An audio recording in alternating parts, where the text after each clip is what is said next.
मैंने 3 तरीके से नमाज जनाजा पढ़ी है सऊदी अरब में। इमाम खामोशी से एक तरफ सलाम, बस यही सबसे बेहतर तरीका है। इमाम की रात ऊंची आवाज़ में करे तब भी दुरुस्त है जी। दोनों तरफ सलाम जो है वो नबी अलैहिस्सलाम से, सहाबा से साबित नहीं, ताबीन से साबित है। अलबत्ता एक तरफ ही सुन्नत है। ऊंची आवाज़ में भी सुन्नत है, आहिस्ता आवाज़ में भी सुन्नत है। सुन्न नसाई में मौजूद है नबी अलैहिस्सलाम का अमूमी अमल आहिस्ता आवाज़ में नमाज जनाजा था। और सही बुखारी में है कि हज़रत इब्न अब्बास ने एक दफ़ा सूरह फातिहा बुलंद आवाज़ से पढ़ी जनाजे में, फरमाया मैंने इसलिए पढ़ी तुम्हें पता चल जाए ये सुन्नत है। तो दोनों तरीके सुन्नत है।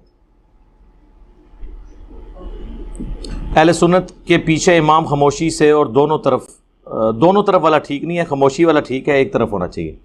जो लोग बिदात का रद्द करते हैं वो लोग भी जमात के बाद इज्तिमाई दुआ मांगते हैं, क्यों? कभी कभार तो मांग सकते हैं ना, वसीले के तौर पर, रूटीन में ना मांगीजिए। अब देख लें मौलाना मदूदी की बाकायदा ऑडियो रिकॉर्डिंग उन्होंने चढ़ाई है अगले दिनों यूट्यूब पे, जिसमें उनसे पूछा गया कि फ़र्ज नमाज के बाद इज्तिमाई दुआ होनी चाहिए। वो कहते हैं नबी अलैहिस्सलाम से तो साबित नहीं है, ये उलमा ने बाद में शुरू किया है, तो ये है तो खिलाफ सुन्नत है। कभी कभार कर लें, अमूमन ना करें। लेकिन जमात इस्लामी की सारी मस्जिदों में होती है और मदूदी साहब की ऑडियो रिकॉर्डिंग मौजूद है। मदूदी साहब तो अब बरी हो गए ना। और उसका नुकसान क्या हो रहा है कि जो हाथ नहीं उठाते उस दुआ के लिए वो कहते हैं दुआ, हालांकि वो दुआ में सिर्फ 1-2 सुन्नत दुआएं होती हैं, बाकी तो सारी वो अजीब व गरीब दुआएं हैं। तो दुआ फ़र्ज नमाज के बाद अपनी अपनी मांगे ना, जो बेशक अकेले में हाथ उठा के मांगे। ये सुन्नत अज़कार जो ग्रीन कार्ड हमारा,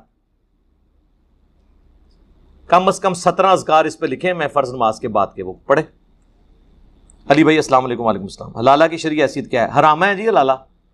सुनन इब्न माजा में हदीस है, हलाला करने वाले और करवाने वाले पे अल्लाह की लानत। एक हलाला है जो ऑटोमेटिकली हो जाए कि कोई औरत ने तलाक ली, फिर दूसरी जगह शादी की और वो खामन फौत हो गया, या ऑटोमेटिकली कुछ अरसे बाद उसके साथ भी नहीं निभ सकी, अब वो पहले खामन की तरफ आ सकती है बशर्ते के निभ सके। ये है शरई हलाला।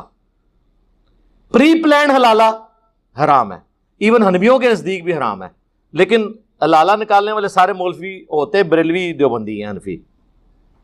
तलाक देने के बाद रुजू करने के लिए हलाला शर्त है? कोई शर्त नहीं है। अगर 1 या 2 तलाक हुई है, रहेगी 3 तलाक, तो उसके बाद तो रुजू हो ही नहीं सकता। कोई और तरीका कोई भी नहीं तरीका जी। अस्सलाम वालेकुम। अली भाई आजकल की शादियां देखकर ये लगता है शादियां कम और नाच गाने के अड्डे ज़्यादा है। आपसे गुजारिश है कि शादी करने का मुकम्मल तरीका बताएं। मेरी शादी के ऊपर वीडियो रिकॉर्ड है, तरीके कोई नहीं है जी। ये कल्चरल चीज़ है। ये जो यानी इवन मेहंदी की रस्म अगर होती है, अगर कुछ बच्चियां इकट्ठी होकर एक बच्ची को मेहंदी लगा लेती है तो इसमें शरीक बात तो कोई नहीं है। इस्लाम ने इसे कल्चरल उसके ऊपर छोड़ा है। सिर्फ यह कि हराम काम ना हो, मर्द औरत का इख्तलात ना हो। अब मर्द के हाथ पे तो मेहंदी नहीं लगाई जाएगी क्योंकि मर्द तो नहीं मेहंदी लगाएंगे, औरत के हाथ पे लगती है। या ऐसी कोई रस्म ना हो जिसमें मर्द औरत का इख्तलात हो, जैसे दूध पिलाने वाली है और खाम खा औरतें आके मर्दों को रोक लेती हैं, ये तो वैसे ही हराम है।